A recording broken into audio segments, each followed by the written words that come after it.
अपने वीर्य को तेजी से कैसे बढ़ाएं। दोस्तों, आज की इस वीडियो के माध्यम से मैं आपको बताऊंगा कि आप कैसे अपने वीर्य को तेजी से बढ़ा सकते हैं। और साथ ही सबसे इंपॉर्टेंट बात, अगर आप इस वीडियो को लास्ट तक देख लेते हैं तो आप ब्रह्मचर्य के बारे में शुरू से लेकर अंत तक पूरी जानकारी आपको इस वीडियो के अंदर मिलेगा। नमस्कार दोस्तों, जी के बुद्ध यूट्यूब चैनल में आपका दिल से स्वागत है। तो चलिए जानते हैं आप अपने वीर्य की भरपाई तेजी से कैसे कर सकते हैं। दोस्तों, आज मैं आपको कुछ खास फूड्स बताने वाला हूं जिसे खाने के बाद आपकी वीर नाश की भरपाई तेजी से होने लगेंगी और वीर संचय भी तेजी से बढ़ने लगेगा।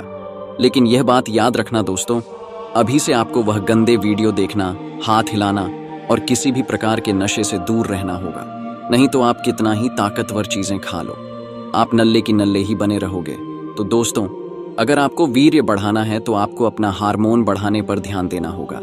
यही वह हार्मोन है जो एक शारीरिक रूप से बलिष्ठ, बलवान और सुंदर बनाता है। पुरुषों में एक इम्पोर्टेंट हार्मोन होता है जो हमारी सेक्स ड्राइव को कंट्रोल करता है, हमारे मसल्स को बढ़ाता है, हड्डियों के स्वास्थ्य को बनाए रखता है और पुरुषों को एनर्जी प्रदान करता है। टेस्टोस्टेरोन का स्तर हर साल 1 से 2% गिर जाता है, लेकिन कुछ सालों पहले ही साइंटिस्ट ने मिलकर नौजवानों पर टेस्ट किए, जिसका रिजल्ट जानकर आप सभी बहुत शॉक हो जाओगे। उन्होंने बताया कि जिस हिसाब से आजकल के युवा गंदे वीडियो देखकर हस्त मैथुन किए जा रहे हैं, उसके कारण उनका जो टेस्टोस्टेरोन हार्मोन है वो भारी मात्रा में गिरते ही जा रहा है। तो दोस्तों, इन सारे बेकार के कामों से अपने आप को बचाओ और एक्सरसाइज को अपनाओ, तभी आपकी जिंदगी बदलेगी। मेंस हेल्थ में प्रकाशित हार्वर्ड यूनिवर्सिटी के एक शोध की माने तो नियमित रूप से व्यायाम करने से वीर्य की संख्या में 43% तक की वृद्धि हो सकती है। दोस्तों, आपको रोज कम से कम 1 घंटा व्यायाम करना ही चाहिए, जिसे आप जिम या घर पर भी कर सकते हो, या चाहो तो दौड़ भी लगा सकते हो। आपकी एक्सरसाइज थोड़ी स्ट्रांग होनी चाहिए, जैसे कि आपके शरीर से पसीना निकलना ही चाहिए। बिकॉज जब हमारे शरीर से जितना पसीना निकलता है उतना ही हमारा शरीर भी तंदुरुस्त होता है, और आप जितना ज्यादा मेहनत करते हो उतना ही आपका शरीर थकता है, और जितना आपको थकान होगी आपकी नींद की क्वालिटी भी उतनी ही बेहतर होगी। और जब हम गहरी नींद में होते हैं तभी हमारी बॉडी सबसे ज्यादा हार्मोन रिलीज करती है, इससे हमारी स्पर्म क्वालिटी बेहतर होती है। ये बात दोस्तों मैं अपने आप से नहीं कह रहा, ये बहुत सारी स्टडीज कह चुकी है। अब सबसे जरूरी बात करते हैं फूड्स की, जिसके बगैर हमारा शरीर एक कदम भी आगे नहीं बढ़ सकता है। तो ऐसे कौन से बेहतरीन फूड्स हैं जो हमारा टेस्टोस्टेरोन हार्मोन को तेजी से बढ़ाते हैं। पहले नंबर पर हमने रखा है अंगूर, या फिर आप बिना सीजन के किशमिश भी खा सकते हो। अंगूर आवश्यक पोषक तत्वों का एक बहुत रिच सोर्स है जो हमारे टेस्टोस्टेरोन के स्तर को बढ़ाने और स्वास्थ्य स्पर्म काउंट को बढ़ावा देने में काफी मदद करता है। अंगूर का मुख्य कॉपीराइट रोल है जो पुरुषों में लिबिडो नामक हार्मोन को बढ़ाता है और सीधा हमारे इरेक्शन को ट्रिगर करता है। अंगूर स्पर्श की मोटिलिटी में भी सुधार करते हैं।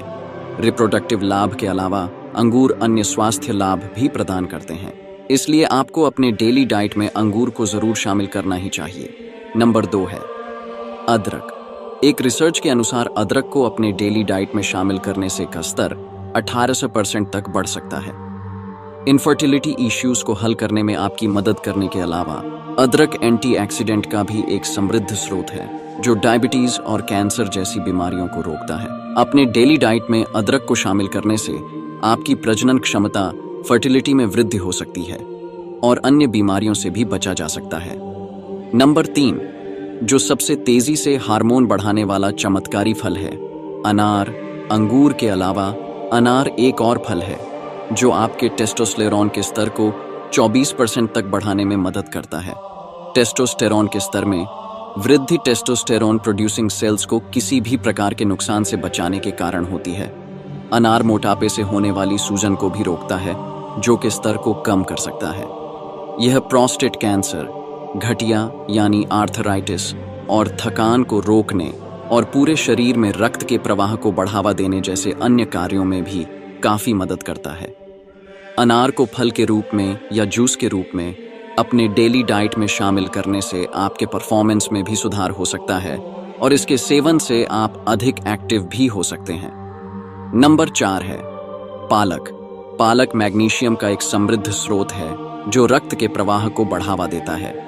यह बेहतर पेनाइल ग्रेक्शन में मदद करता है। पालक अन्य प्रोटीन को टेस्टोस्टेरोन से बांधने से भी रोकता है, जिससे शरीर में फ्री टेस्टोस्टेरोन की मात्रा में वृद्धि होती है। पालक में कई प्रकार के विटामिन होते हैं जो ऑक्सीडेटिव तनाव को रोकते हैं और उम्र बढ़ने की प्रक्रिया में देरी करते हैं, यानी कि आप पालक खाने से लंबी आयु प्राप्त करते हैं। पालक आंखों को स्वस्थ बनाए रखने के लिए भी एक अच्छा भोजन है। नंबर 5 है पत्ता गोभी। जिस प्रकार पुरुषों और महिलाओं दोनों में अलग अलग मात्रा में टेस्टोस्टेरोन मौजूद होता है, उसी तरह पुरुषों में भी एस्ट्रोजन नामक हार्मोन मौजूद होता है, लेकिन बहुत कम मात्रा में। टेस्टोस्टेरोन के कुशलता से काम करने के लिए पुरुषों में एस्ट्रोजन के स्तर को कम रखना बहुत महत्वपूर्ण है। पत्ता गोभी में मौजूद मुख्य कंपोनेंट इंडोर 3 कार्बन और पुरुषों में एस्ट्रोजन हार्मोन की मात्रा को कम करने में मदद करता है, वो भी कैलोरी में कम, और calcium, magnesium, potassium, vitamin, manganese, protein और अगुलशी फाइबर में समृद्ध है। और दोस्तों, बादाम और दूध का सेवन जरूर करें। 10 से 15 पीसे हुए बादाम रात भर के लिए गर्म दूध में डाल दें। इसमें एक चुटकी अदरक पाउडर और एक छोटी इलायची मिलाएं। रोज सुबह इसका सेवन करें। बादाम दूध के सेवन से वीर के निर्माण में बढ़ोतरी होती है। दूध खनिज, वसा, प्रोटीन और विटामिन से भरपूर पौष्टिक भोजन है। यह टेस्टोस्टेरोन हार्मोन के स्तर को बढ़ाता है और मांसपेशियों के निर्माण में सहायता करता है। और लास्ट है लहसुन। लहसुन का मुख्य कंपोनेंट एलिसिन है, जो शरीर में मौजूद की मात्रा को कम करता है। कोर्टिसोल के स्तर में कमी के साथ शरीर में की मात्रा बढ़ जाती है। अपने डेली डाइट में लहसुन को शामिल करने से आपके मस्तिष्क के स्वास्थ्य में भी सुधार हो सकता है और अल्जाइमर और जैसी बीमारियों से बचा सकता है। यह हाइपरटेंशन को भी कम करता है और दिल के दौरे के खतरे को कम करता है। दोस्तों, अब सबसे ध्यान देने वाली बात यह है, अगर आप अपने वीर्य को पूर्णतः बचाना चाहते हैं तो आपको ब्रह्मचर्य का पालन करना पड़ेगा। अब कई लोगों के मन में यह विचार आता होगा कि ब्रह्मचर्य क्या है। आपने एक शब्द सुना होगा, ब्रह्मचर्य। ये क्या है? सीधे सीधे बात करें तो हमें यह पता चलता है कि ब्रह्मचर्य का मतलब होता है सेक्स ना करना। अगर आप सेक्स नहीं कर रहे तो मतलब आप ब्रह्मचर्य का पालन कर रहे हैं, परंतु ऐसा बिल्कुल भी नहीं है। ब्रह्मचर्य का अर्थ बहुत गहरा है। ये केवल सेक्स पर ही नहीं टिका है, ये 3 स्तंभों पर टिका हुआ है। कोई एक स्तंभ भी पूरा ना हो तो ब्रह्मचर्य कभी पूरा नहीं होता, बल्कि इसका जबरदस्त नुकसान उठाना पड़ता है। एक लड़का था, जब वह 14 वर्ष का हुआ तब उसके भीतर काम वासना के बीज अंकुरित हुए। वह उसके लिए बिल्कुल ही एक नया एहसास था, नई चीज थी काम। वासना के पौधे ने उसके शरीर में बदलाव किए, उसके मस्तिष्क में बदलाव आए, उसकी काम इंद्रियों ने अपने आप को पहचाना और वह अचानक से बड़ा हो गया। उसके भीतर नई अनुभव हुए, बचपन की खेल खिलौने सब पीछे छूट गए। वह समझ के एक नए दायरे में प्रवेश कर गया और अब उसकी दिलचस्पी या उसका आकर्षण लड़कियों की तरफ था। वह उन्हें छूना चाहता था और बाकी सब भी करना चाहता था जो अभी आपके दिमाग में इस समय चल रहा है। परंतु हमारे समाज ने हमें कुछ शिक्षा दी है, हमें सही गलत समझाया है और यह भी बताया है कि शादी से पहले सेक्स एक बहुत बुरी चीज होती है। उस युवक की उम्र धीरे धीरे बढ़ी और वह 18 वर्ष का हो चुका इस समय, और इस उम्र में हमारे भीतर बहुत ज्यादा बदलाव होते हैं। शरीर में शक्ति तो होती ही है, क्रोध भी होता है और उसमें भी बड़ा अहंकार होता है। शरीर की शक्ति नियंत्रण में नहीं रहती, पर यह एक ऐसा समय होता है जहां पर अगर किसी लड़के की बुद्धि सामान्य बुद्धि से अधिक समझ उत्पन्न कर ले तो इस उम्र में वह अपनी शक्ति को ऐसे कार्यों में लगा सकेगा जहां वह अत्यधिक सफलता प्राप्त करेगा। परंतु इस उम्र के युवक कहाँ होते हैं? वह युवक भी अपने मित्रों के साथ टोली बनाकर घूमता। उनके बीच में ज्यादातर एक ही बात घूमती, और वह क्या है? लड़कियों की बात, ऑपोजिट सेक्स की बात। बाकी सब को पता है, और ये बात मैं केवल लड़कों के संबंध में नहीं कह रहा हूं। ठीक ऐसी ही स्थिति लड़कियों के संबंध में भी है। इस उम्र में उस युवक को सही जानकारी नहीं मिल रही थी।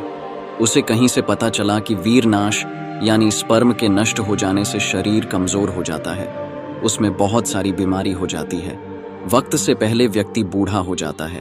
उसके मन में काम वासना के ऐसे विचार उत्पन्न होते जिनको वह मन में सोच तो लेता, चित्र तो बना लेता, परंतु बाद में बहुत पछतावा करता, क्योंकि जिनके बारे में वह विचार कर रहा था उनके बारे में ऐसा सोचना भी पाप था। ऐसा समाज ने उसे पहले से ही समझा रखा था। अपने स्पष्टतावे के कारण एक तरह के डिप्रेशन में वह जा रहा था। वह संकल्प करता, शपथ लेता, कसम खाता कि अब वह इन बुरे विचारों को छोड़ देगा, परंतु कुछ समय बाद उसका संकल्प, उसकी कसम सब टूट जाती। ये सब करते करते अब वह 25 वर्ष का हो गया था। एक दिशाहीन जीवन जी रहा था। कुछ पता ही नहीं था कि क्या करे और क्या ना करे। दिमाग में तो काम वासना के विचार चलते रहते। उसने से ब्रह्मचर्य के बारे में सुना। उसने सुना कि इसका पालन करने से शरीर बलवान हो जाता है, चेहरे पर तेज उत्पन्न होता है और वह अपनी सभी बुरी आदतों से दूर हो जाता है। संकल्प ले उसने ब्रह्मचर्य का पालन शुरू किया और इस बार उसने 3 महीने तक कठोर संकल्प के साथ ब्रह्मचर्य का पालन किया। पर इस ब्रह्मचर्य के पालन को वह संभाल नहीं पा रहा था। उसे अत्यधिक क्रोध आने लगा। उसका मन उसके विरुद्ध खड़ा हो गया। वह हमेशा बौखलाया सा रहता। एक दिन उसने गांव के बाहर एक सुंदर युवती को देखा। उसे देखते ही उसका मन जैसे उस पर हावी हो गया। वह उस युवती के पास गया और उससे कुछ बातचीत करने की कोशिश की, परंतु उस युवती ने उस पर ध्यान नहीं दिया और वह आगे निकल गई। वह युवक पीछे से आया और उसने उस युवती का हाथ पकड़ लिया। हाथ पकड़ते ही वह सारी ऊर्जा जो उसने 3 महीने से अपने अंदर समेट रखी थी उस पर हावी हो गई और वह उस युवती के साथ जबरदस्त करने लगा। वहीं उस मार्ग से एक युवा भिक्षु जा रहा था। जब उसने यह देखा तो उसने आवाज लगाकर कहा, सुनो भाई, यह मत करो। ऐसा करने की तुम्हें कोई जरूरत नहीं है, इससे तुम्हें कोई लाभ नहीं। पर उस युवक पर तो काम वासना का भूत सवार था। उसने भिक्षु की एक बात भी नहीं सुनी। तब भिक्षु ने जबरदस्ती उसे काबू में किया और उसके हाथ पैर बांध दिए। भिक्षु ने उस युवती से कहा, तुम सुरक्षित हो और अपने घर जा सकती हो। इस युवक का व्यवहार तुम्हारे साथ सही नहीं था, पर मेरी तुमसे यह विनती है कि इस बारे में किसी से कुछ मत कहना। यह युवा अभी अंधकार में जी रहा है, मैं इसे उजाले की ओर लाने की कोशिश करूंगा। वह युवा भिक्षु उस युवक को लेकर अपने गुरु के पास पहुंचा। भिक्षु ने अपने गुरु को सारी बात बताई। युवक ने गुरु से कहा, गुरुदेव, मैं तो ब्रह्मचर्य का पालन कर रहा था, पर यह मुझसे कैसे हो गया मुझे नहीं पता। आपके भिक्षु ने मुझे बचा लिया, नहीं तो मैं कुछ गलत ही कर बैठता। गुरु उस युवक को लेकर एक नदी किनारे पहुंचे और उस युवक से कहा, अगर मुझे नदी का बहाव रोकना हो तो मुझे क्या करना चाहिए? युवक ने कहा, इस नदी के बहाव पर एक बांध बनाना होगा जिससे इसका पानी रुक जाएगा।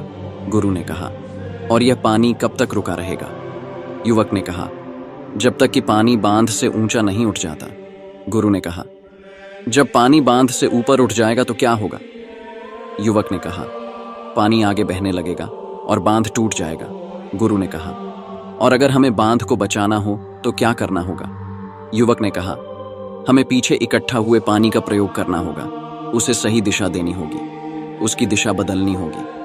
कुछ नहर बनाकर पानी को दूसरी दिशा में भेजना होगा। गुरु ने कहा, बस यही तो तुमसे गलती हो गई। बांध तो तुमने बना लिया ब्रह्मचर्य का, परंतु शक्ति का इस्तेमाल नहीं किया। जो पीछे इकट्ठी होती जा रही थी, बाढ़ तो आनी ही थी। युवक गुरु के चरणों में गिर गया और कहा, गुरुदेव, मुझे इस अंधेरे से प्रकाश की ओर ले आए, मैं बिखर चुका हूं। गुरु ने कहा, ब्रह्मचर्य का पालन करने के लिए इसके 3 स्तंभ खड़े करने होते हैं। पहला, तुम्हारी चेतना, दूसरा तुम्हारा मन और आखिर में तुम्हारा शरीर। परंतु सभी लोग सबसे पहले शरीर पर काम करते हैं, चेतना और मन को छोड़ देते हैं। इसी कारण ब्रह्मचर्य की इमारत गिर जाती है। युवक ने कहा, गुरुदेव, मुझे इन 3 स्तंभों के बारे में बताएं, मैं क्या करूं? गुरु उस युवक को एक विशाल पेड़ के पास ले गए और उस युवक से कहा, यह पेड़ कैसा है? युवक ने कहा, यह तो बहुत ही विशाल पेड़ है गुरुदेव। इतना विशाल पेड़ तो मैंने अपनी जिंदगी में कभी नहीं देखा। गुरु ने कहा, तुम उसकी विशालता बाहर की ओर देख रहे हो, पर जितना विशाल यह बाहर दिख रहा है वैसा ही विशाल यह धरती के अंदर भी है। इसकी जड़ें धरती का सीना चीर कर गहराई तक जा चुकी है और उन्होंने मिट्टी को इस तरह पकड़ रखा है कि भारी बारिश, आंधी तूफान में भी यह पेड़ सीधा खड़ा रहे। गुरु ने उस पेड़ के पास एक छोटा पेड़ उस युवक को दिखाया और कहा, इस छोटे पेड़ को देख रहे हो, क्या यह भारी बारिश, आंधी तूफान का सामना कर सकता है? युवक ने कहा, नहीं गुरुदेव, यह तो उसमें उखड़ जाएगा। गुरु ने कहा, ऐसे ही हमारी चेतना भी होती है। हमारी चेतना हमारी भीतर जैसी होती है। हम बाहर की ओर वैसे ही प्रकट होते हैं। तुमने देखा कुछ लोग बड़े से बड़े दुख का सामना बड़ी मजबूती से कर लेते हैं और कुछ लोग छोटी छोटी बातों में विचलित हो जाते हैं। यह है उनकी चेतना के कारण ही है। तो पहला स्तंभ चेतना है। इसे अपने भीतर गहराइयों में जाने देना है, मजबूत करना है। ज्यादातर हमारी चेतना भय के कारण सुकड़ी हुई रहती है। गुरु उस युवक को एक दूसरे स्थान पर ले गए और कहा, देखो वहां पर कुछ युवक आपस में बैठकर बातें कर रहे हैं। जाओ और उनके साथ बैठकर सुनो कि वह क्या कह रहे हैं। कुछ देर बैठकर मेरे पास वापस आना। वह युवक युवकों के पास गया और उनके साथ बैठकर बातें करने लगा। बातें करते करते बहुत देर गुजर गई और वह युवक यह भूल ही गया कि गुरु उसका इंतजार कर रहे हैं। जब वह सारे युवक वापस अपने घर जाने लगे तब उसे याद आया कि गुरु उसका इंतजार कर रहे थे। वह गुरु के पास आया और कहा, गुरुदेव मुझे क्षमा करें, मैं भूल ही गया था कि मुझे वहां थोड़ी देर उनकी बातें सुनकर आनी थी। गुरु ने कहा, इसमें तुम्हारी गलती नहीं है, ऐसा ही होता है। वह युवक क्या बात कर रहे थे? युवक ने कहा, गुरुदेव वह सभी काम वासना की बात कर रहे थे। गुरु ने कहा, और तुम्हें उसमें आनंद आ रहा था, इस कारण ही तुम मुझे भूल गए। दूसरा स्तंभ तुम्हारा मन है जीस, और तुम्हारा मन होगा, तुम्हारी चेतना का वैसा ही विस्तार होगा। मन संगत से बनता है और बिगड़ता है। तुम जिन युवकों की संगत करके आए हो सकता है तुम्हें ऐसा लग रहा हो कि यह गुरु क्या फालतू की प्रवचन दे रहा है। यह सुनते ही वह युवक गुरु के चरणों में गिर गया और कहा, गुरुदेव आपको कैसे पता चला कि मेरे मन में क्या चल रहा है?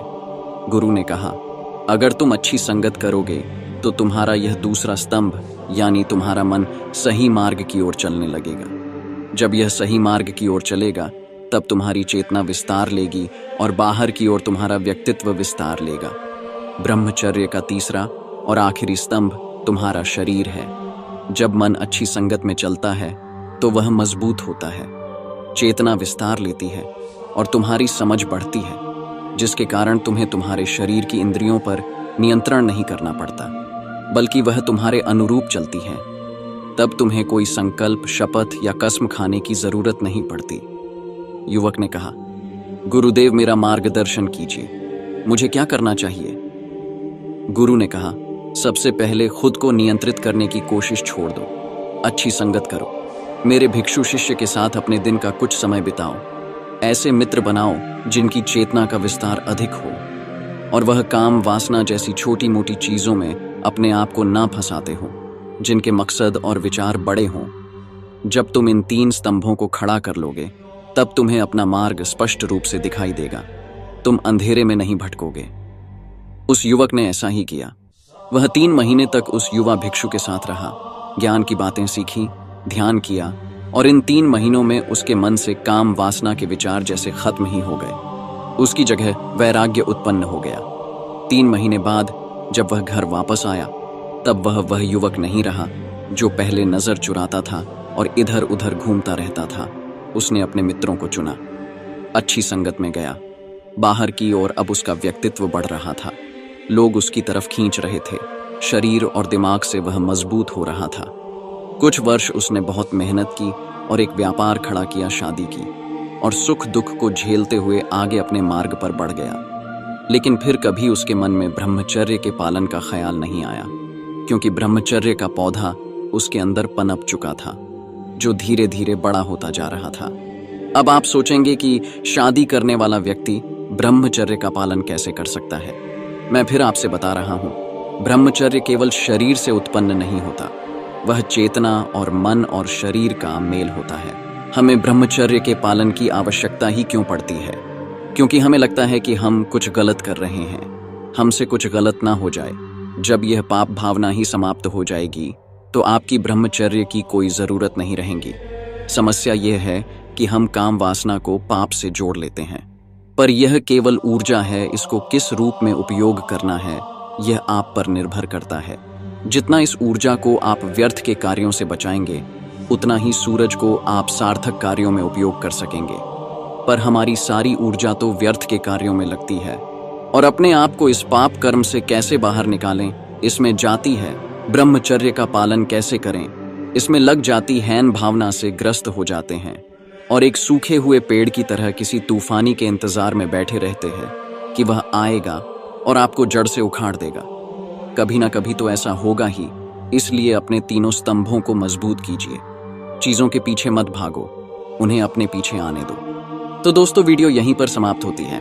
अगर आपको वीडियो अच्छी लगी हो तो वीडियो को लाइक कर चैनल को सब्सक्राइब जरूर करें। धन्यवाद।